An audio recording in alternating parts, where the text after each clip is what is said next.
Esto de que te presenten así da un corte, de verdad. La sensación que tienes una vida completamente llena. Y es verdad. No sé si soy hábil, pero lo que sí que es verdad es que me encanta lo que hago. Y en ese contexto voy a tratar de pasar con vosotros un rato resolviendo la incógnita que ha planteado, que es innovación. Voy a empezar por decir que la innovación no es una materia habitual entre la ciudadanía. Es más, me voy a atrever a decir que es bastante ignorado por la ciudadanía, que ve en la ciencia, en la investigación y en la innovación materias de otros señores, de otras gentes. No es algo que lo ven como cercano. Y eso es un gran problema, porque si la materia no está cercana, realmente no se reivindica. Y si no se reivindica, normalmente no toma protagonismo en las decisiones políticas. Como mi objetivo, casi mi obsesión, porque empecé hace muchos años haciendo empresa innovadora y sigo haciendo empresas innovadoras ahora desde el otro lado de la mesa, antes siendo el cocinero, ahora siendo un poco el director de la orquesta. Bueno, pues como eso sigue siendo muy importante para mí, he intentado buscar una definición que hiciera cercano, que acercara la innovación a todo el mundo. Y he encontrado esta, que la acuñó Cotec hace ya bastantes años, es decir, tampoco es una cosa mía, pero sí que es verdad que la he hecho mía y la cuento muchas veces. Innovación es todo cambio, no solo tecnológico, basado en el contenido no solo científico, que genera valor no solo económico. Y de alguna manera la ponencia anterior vuestra me parece que tiene algo que ver con esto, porque es una mezcla, por lo tanto, es una mezcla de cosas variopintas que sí que traen como contenido, como objetivo, cambiar las cosas que vivimos, mudar, modificar nuestras rutinas, evidentemente para mejorar. Pero como he dicho ya, y por lo tanto no me voy a repetir, no estamos bien en España en innovación, estamos razonablemente mal. Y lo dice unos datos que no son míos. El ranking mundial de países innovadores que elabora la ONU sitúa a España en el puesto 33, creo que es. No, 30, creo que hemos retrocedido, o sea que creo que estamos en el 33. Sin embargo, somos la 13ª economía mundial, según el Fondo Monetario Internacional, y somos el país número 10 entre los países con producción científica reconocida.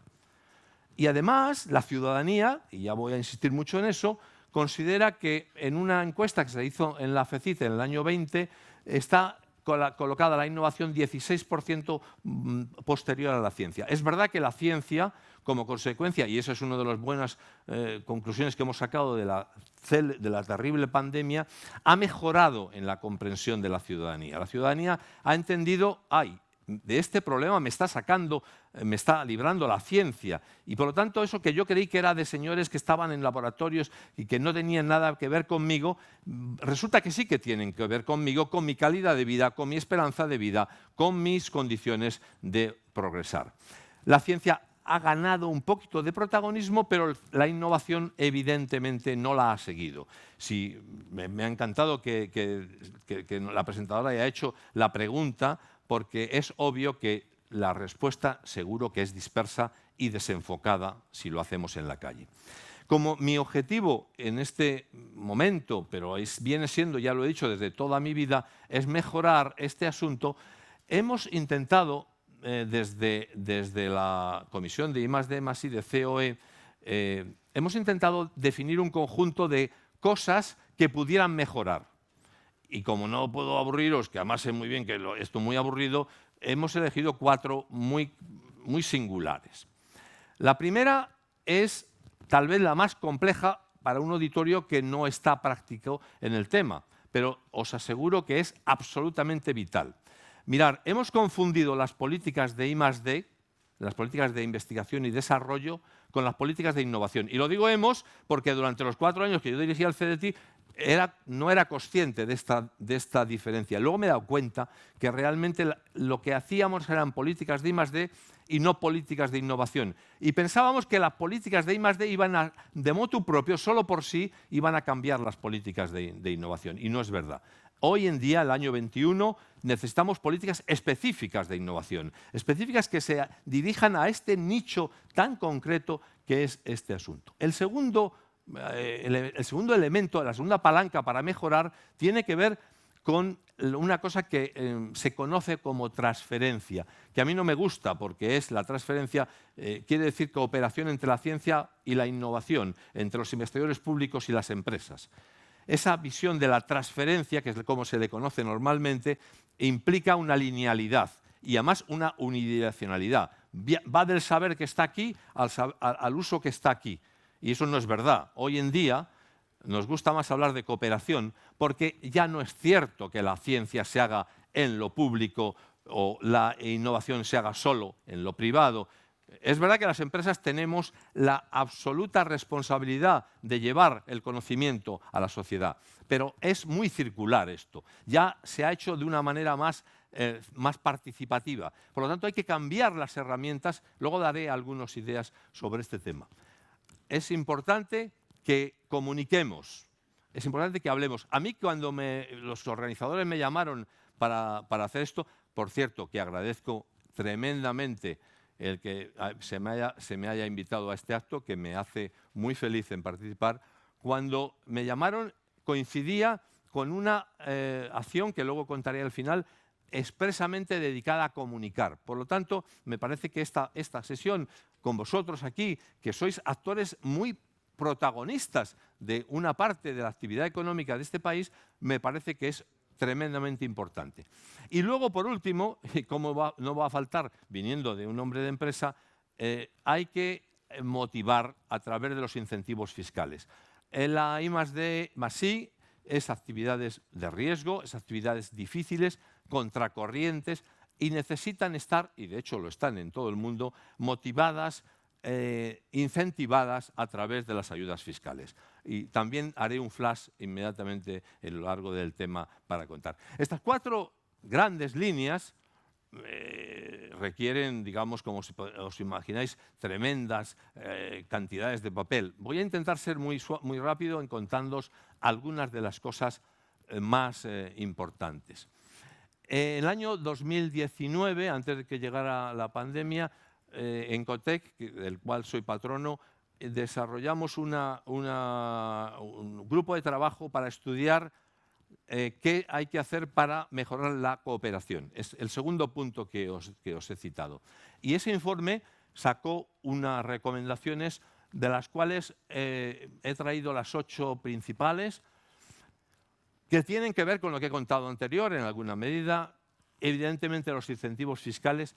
No puede pasar que alguien no tenga ninguna mejora desde el punto de vista de la empresa por colaborar con las universidades, con las investigaciones públicas, no le represente ningún tipo de mejora en su desempeño.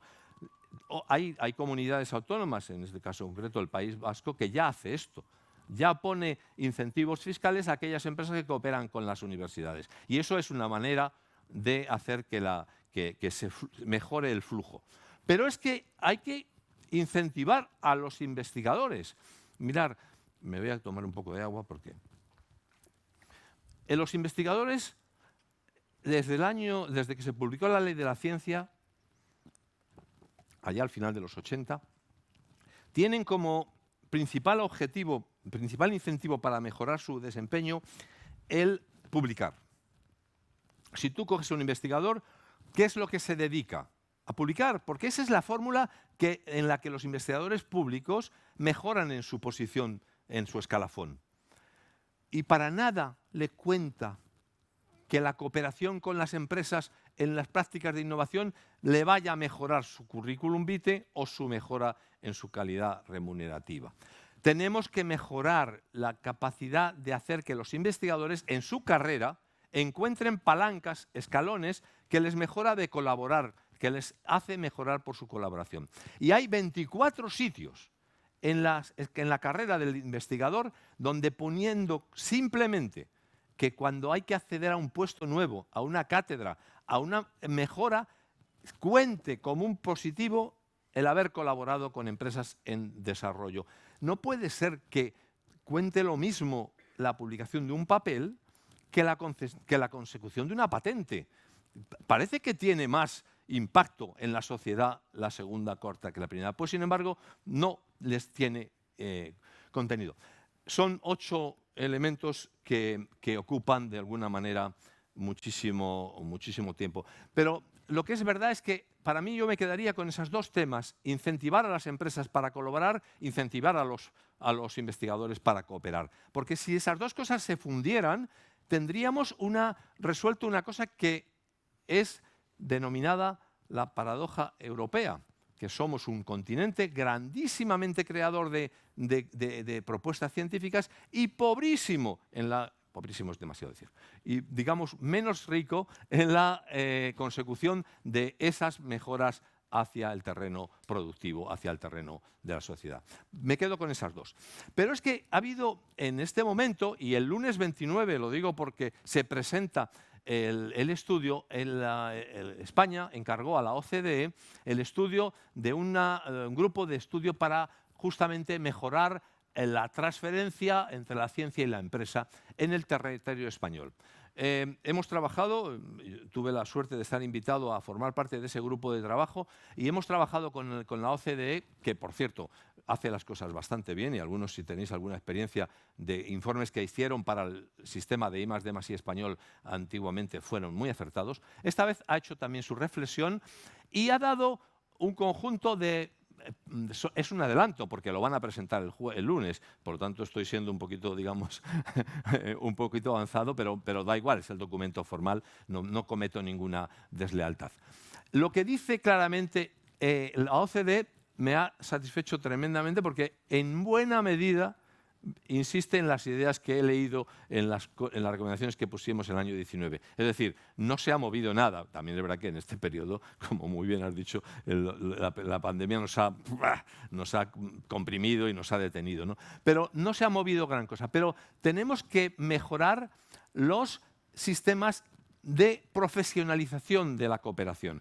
Hay unas oficinas que se llaman las oficinas de transferencia del conocimiento en las universidades, que están regidas por personas con muy buena voluntad y poca especialidad hacia su desempeño en ese tipo de la cooperación. Necesitaríamos un refuerzo tanto en número como en orientación de formación.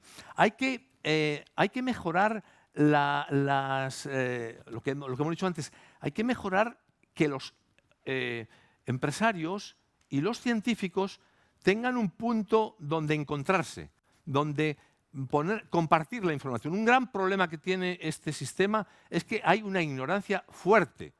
Cuando un empresario se pone a buscar qué tiene que hacer para mejorar su proceso a través, digamos, de innovación en proceso, en producto o en organización, no sabe dónde está el conocimiento que le hace falta. Y además está bastante difícil de llegar a ello. En el año que yo estuve dirigiendo el CDTI, intenté crear una plataforma que llamaba Ágora, que el nombre tenía algo que ver con lo que buscaba, lugar donde se coincide y donde se comparte, para que ese conocimiento fuera fácil, accesible. El tiempo no me dejó desarrollarlo, pero lo malo no es eso. Lo malo es que todavía al año 21, se sigue sin tener esa plataforma. Necesitamos crear una plataforma donde los proponentes y los demandantes se puedan encontrar de una manera fácil a un toque de teclado, ¿no?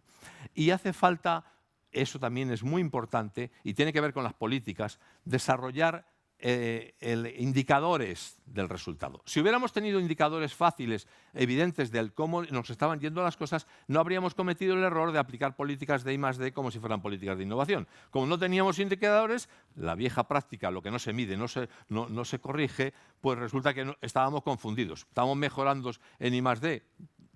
Sí. ¿Estamos mejorando en I+D+I? Pues menos. Hay que hacer indicadores de innovación. Hay que hacer indicadores que nos digan cómo las políticas específicas de innovación son eficaces. Bueno, voy a ir a las políticas fiscales de ayuda, la tercera de las patas que decía, o la cuarta de las patas que decía. Y aquí tengo un auténtico, vamos, no puedo más. Elaboramos al principio del año 21 en el COE unas recomendaciones que tienen 21 propuestas.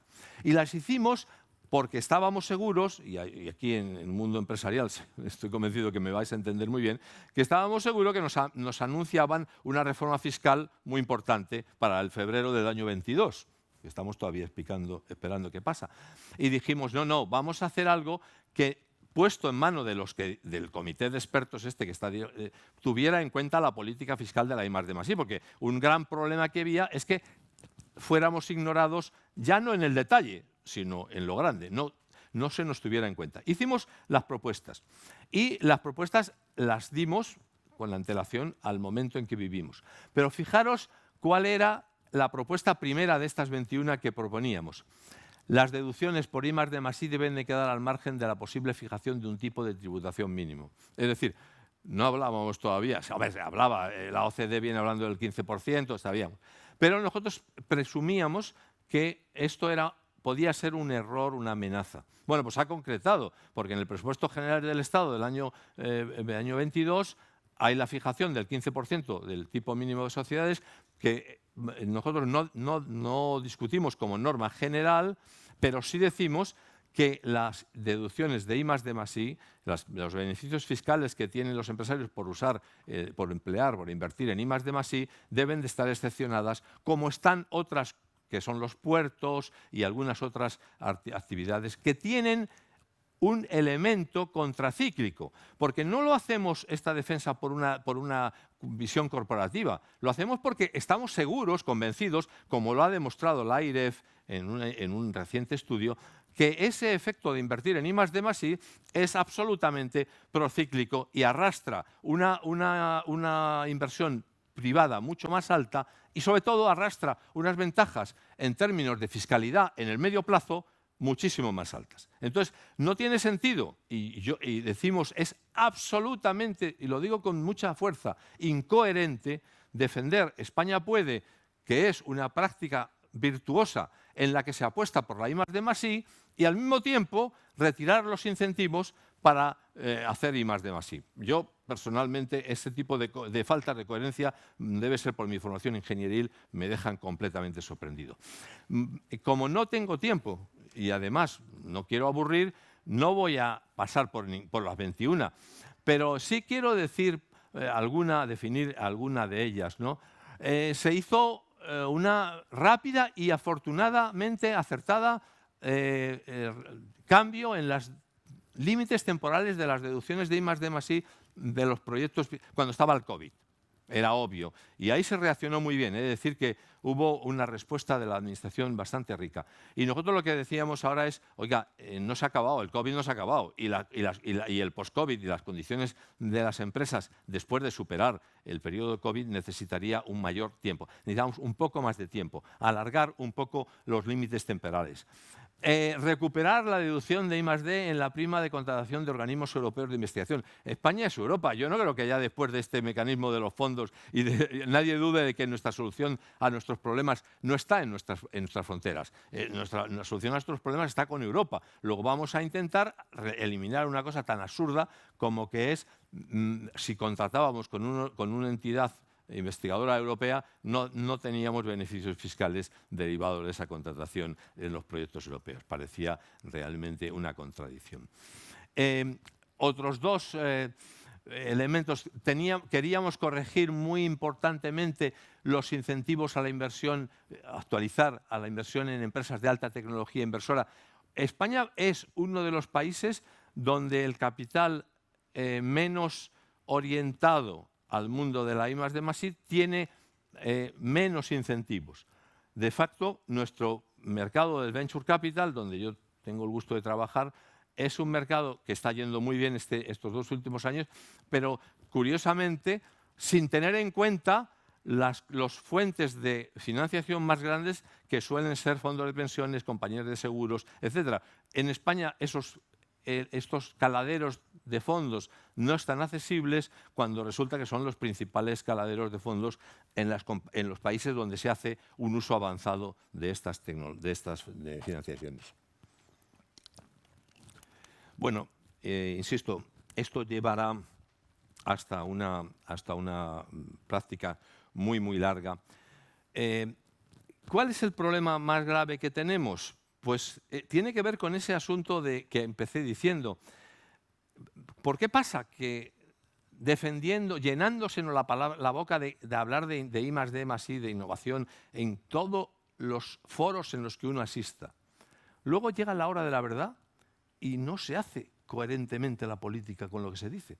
Esa falta de comprensión solamente puede tener para mí, una explicación básica, y es que no hemos identificado cómo esas inversiones que las empresas hacemos para convertir en riqueza algo que es talento, cómo se lleva el conocimiento al mercado, de los cuales, estoy en un foro empresarial, tenemos que tener claro que somos protagonistas las empresas. Las empresas somos los protagonistas de hacer ese trayecto, de ir a buscar el convertirlo en valor en el mercado. Yo creo que nos faltan mensajeros, nos faltan predicadores, nos falta comprensión para hacer comprender a los que tienen que tomar estas decisiones. En ese sentido, todo lo que hagamos es poco para poder cambiar. Y en esta idea estoy empeñado. Hoy es un acto como el que estamos viviendo, pero hace pocas semanas me propusieron hacer un ciclo, y lo voy a dibujar aquí. Vamos a ir por todos estos sitios. Hemos estado en Oviedo, en Vigo, el día 2 estamos en Barcelona, el día 16 en Málaga, luego vamos a Murcia. Vamos con un mensaje de la innovación. Y ahí voy a acabar aquí diciendo, esto no es propaganda personal, porque a mí realmente lo que sí que es verdad es que o movilizamos en los sitios donde España existe, que no es solamente Madrid y Barcelona. En Madrid y en Barcelona seguro que hay 3 conferencias de innovación a la semana, seguro. Pero no es lo mismo en Murcia, o no es lo mismo en Málaga o en Canarias. Por lo tanto, por favor, que me gustaría que se quedara solo esto de esta jornada. La vida de la ciudadanía va estrictamente ligada a la capacidad que tengamos de convertir el talento en soluciones. Y las empresas somos los responsables de hacer ese trayecto. Por lo tanto, tenemos que beligerar y tenemos que reivindicar fuertemente que no se nos puede desincentivar para hacer esa tarea, que es cruzar un desierto lleno de complejidades. Vamos a poder hacerlo. Tenemos los mimbres, tenemos los fondos, tenemos el talento. Señores, señoras, solamente nos falta querer hacerlo. Pues vamos a intentarlo, a ver si lo conseguimos esta vez. Muchísimas gracias.